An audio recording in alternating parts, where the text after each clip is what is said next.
Here we see the average teenager in their natural habitat, asleep in class.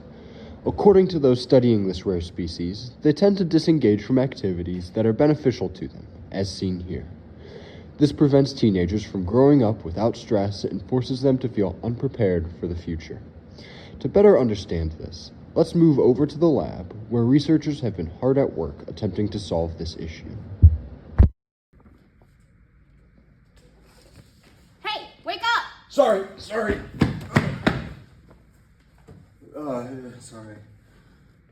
Many people, mainly older people, think that this is just the way kids are, kids these days. But there are many outside factors that lead teenagers to be disengaged in schools. According to the data by university business author Sean Diarchi, students inside of school feel overly stressed out by simply being inside of school. Nearly half of students say tests or exams make them feel stressed or anxious, often, almost always, or always. Students can be disengaged by just being in school, making focusing a lot harder for them.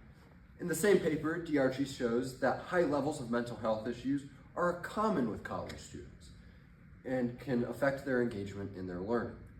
More than 3/4 of students now regularly report feeling high or moderate levels of stress, and a record number of students are experiencing anxiety and have symptoms of depression and thoughts of suicide. All of these factors lead the average teenager to seemingly bored in school and not caring about anything, when in reality, they can be struggling with a lot more on the inside.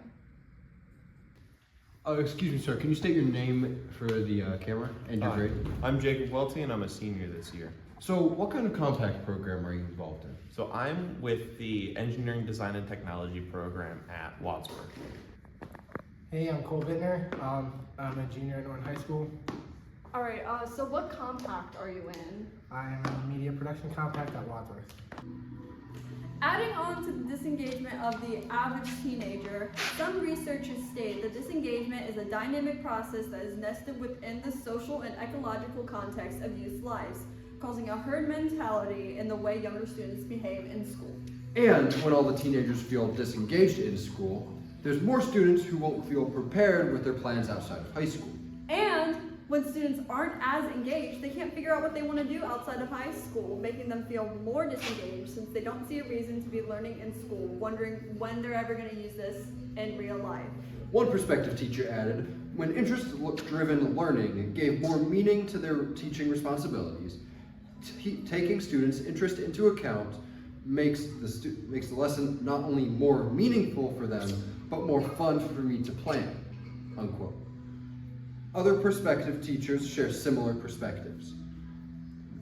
Quote, teachers need to find a way to connect to students' lives.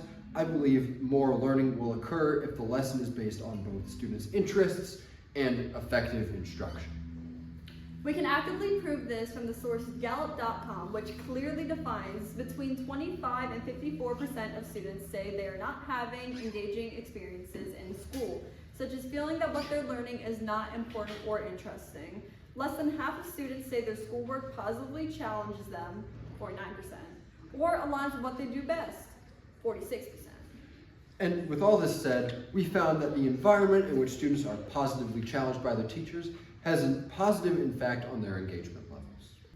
While there are a lot of outside factors that contribute to a student's engagement, that doesn't mean it's a randomly decided whether a student is engaged or not. It is a choice they make.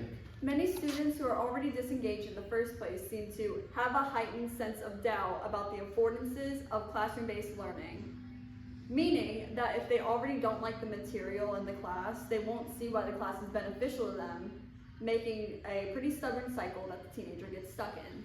How other students behave in class doesn't just affect them, it affects everyone else in the classroom. Many classrooms have shown this in effect where disaffected students' behavior is not strategic in the sense of effectively and efficiently working towards a learning goal. It can be destructive or constructive, optimistic or pessimistic, rational or irrational, and informed by the experience or imaginative speculation. This provides each student with a significant degree of freedom about how to react in relation to learning. Which goes back to the herd mentality of how students influence each other to engage in class. If one person becomes disengaged, it can cause many others in the same classroom to follow suit. Now we have to figure out how to solve this issue.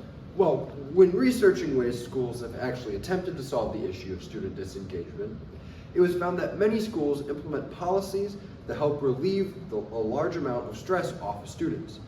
Policies that allow for greater flexibility with deadlines or offer alternative assessments can go a long way towards alleviating the pressure students feel. When students feel that their well-being is being prioritized, they're most likely to stay engaged with their education. We can actively view real-life examples of this, like at the University of Tennessee. Faculty members have found success in using interactive learning tools to create more flexible, low-stakes assignment opportunities throughout their courses.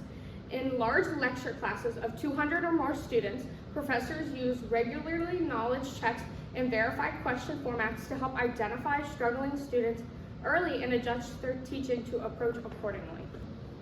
Teachers also have a big role in engaging students, since many students feel like their disengagement is based on how the teacher goes about the class. To convey this, we conducted interviews with students in career technical programs, which you have seen previously. To answer the question, do your compacted teachers gauge you more in the field you are in? And then last question, does your compact teacher engage you during your compact time? Oh, absolutely. And then, do you feel like your teacher engages you in the classes that you take? Definitely. He's definitely first teacher I see in the morning definitely gets me up and at 'em, ready to learn for the day. So overall, with the data collected, to fix the engagement issue, schools can create career-specific programs to engage students more in high school.